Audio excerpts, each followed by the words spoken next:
प्रधानमंत्री नरेंद्र मोदी की सरकार ने 27 साल से अटका हुआ पार्लियामेंट में विमेन रिजर्वेशन का बिल पास कर एक इतिहास रच दिया है। तो आइए जानते हैं ये पार्लियामेंट में विमेन रिजर्वेशन बिल क्या है और सरकार द्वारा कितनी बार प्रयास किए गए थे ये बिल पास करवाने के लिए। 19 सितंबर को नए संसद भवन में सबसे पहला और अहम 108वां अमेंडमेंट नारी शक्ति वंदन अधिनियम बिल पास किया गया है, जो कि लोकसभा और राज्य विधानसभाओं में महिलाओं को 1/3 आरक्षण प्रदान करने के लिए ऐतिहासिक कानून बनाया गया है। संविधान के 73वें और 74वें अमेंडमेंट एक्ट के तहत पंचायती राज संस्थानों और शहरी स्थानीय निकायों के सभी स्तरों पर अध्यक्ष के कार्यालयों में महिलाओं के लिए 1/3 सीटें आरक्षित है। 108वें अमेंडमेंट में कहा गया है कि महिलाएं पंचायती राज संस्थाओं और लोकल बॉडीज में पर्याप्त रूप से भाग लेती है, लेकिन राज्य विधानसभाओं और संसद में उनका प्रतिनिधित्व अभी भी सीमित है। महिला सांसद लोकसभा में मात्र 15% है और कई राज्य विधानसभाओं में उनकी संख्या केवल 10% है।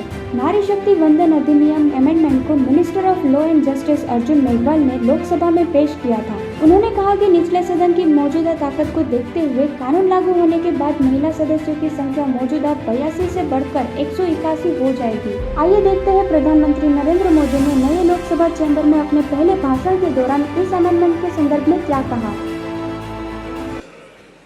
महिलाओं को अधिकार देने का, महिलाओं की शक्ति का उपयोग करने का वो काम, शायद ईश्वर ने ऐसे कई पवित्र काम के लिए मुझे चुना है।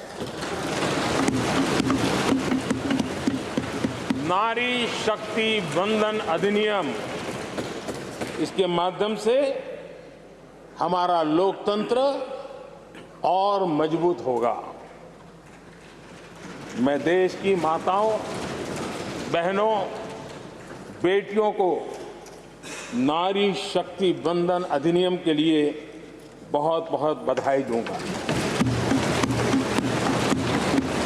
मैं सभी माताओं, बहनों, बेटियों को आश्वस्त करता हूं कि हम इस बिल को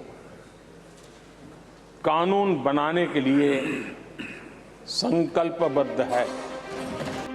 कॉन्स्टिट्यूशन अमेंडमेंट बिल 2023 बिल के पारित होने के बाद आयोजित नवीनतम जनगणना आंकड़ों का उपयोग करके परिसीमन अभ्यास पूरा होने के बाद ही लागू किया जा सकता है। अगला परिसीमन अभ्यास 2026 में होने वाला है। इसका मतलब है कि लोकसभा में महिलाओं के कोटा का जल्द से जल्द एग्जीक्यूशन अगले साल के चुनावों के बजाय 2029 के आम चुनावों में हो सकता है। अब जानते हैं कि इस अमेंडमेंट को लाने के लिए कब और कौन सी सरकार द्वारा प्रयास किए गए थे। 12 सितम्बर 1996 को देवेगौड़ा के नेतृत्व वाली द यूनाइटेड फ्रंट गवर्नमेंट ने पहली बार संसद में महिलाओं के लिए सीटें आरक्षित करने के उद्देश्य से लोकसभा में 81वां कॉन्स्टिट्यूशनल अमेंडमेंट बिल पेश किया था। समिति के रिव्यू के बावजूद लोकसभा भंग होने पर यह समाप्त हो गया। 1998 में अटल बिहारी वाजपेयी के नेतृत्व वाली एनडीए सरकार ने 12वीं लोकसभा में विमेन्स रिजर्वेशन बिल पेश किया, लेकिन यह समर्थन जुटाने में विफल रही। 1999, 2002 और 2003 में बार बार किए गए प्रयास भी असफल साबित हुए। 5 साल बाद विमेन रिजर्वेशन बिल में मनमोहन सिंह के नेतृत्व वाली यूपीए सरकार एक के दौरान जोर पकड़ा।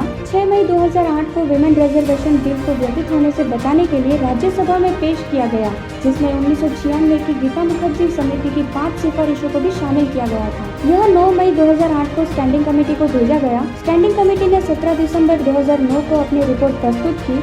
इसे फरवरी 2010 में यूनियन कैबिनेट से मंजूरी मिली और 9 मार्च 2010 को राज्यसभा में 186 और 1 वोट के साथ पारित कर दिया गया, लेकिन लोकसभा में इस पर कभी विचार नहीं किया गया और अंततः 2014 में लोकसभा भंग होने के साथ साथ यह भी खत्म हो गया। हालांकि राज्यसभा में बिल समाप्त नहीं होते, इसलिए विमेन रिजर्वेशन अमेंडमेंट सक्रिय रहा। यह थे पार्लियामेंट में विमेन रिजर्वेशन बिल को लाने के लिए अब तक किए गए प्रयास। आशा है कि आपको यह जानकारी उपयोगी होगी, तो वीडियो को लाइक और शेयर करें और चैनल को सब्सक्राइब करना ना भूलें।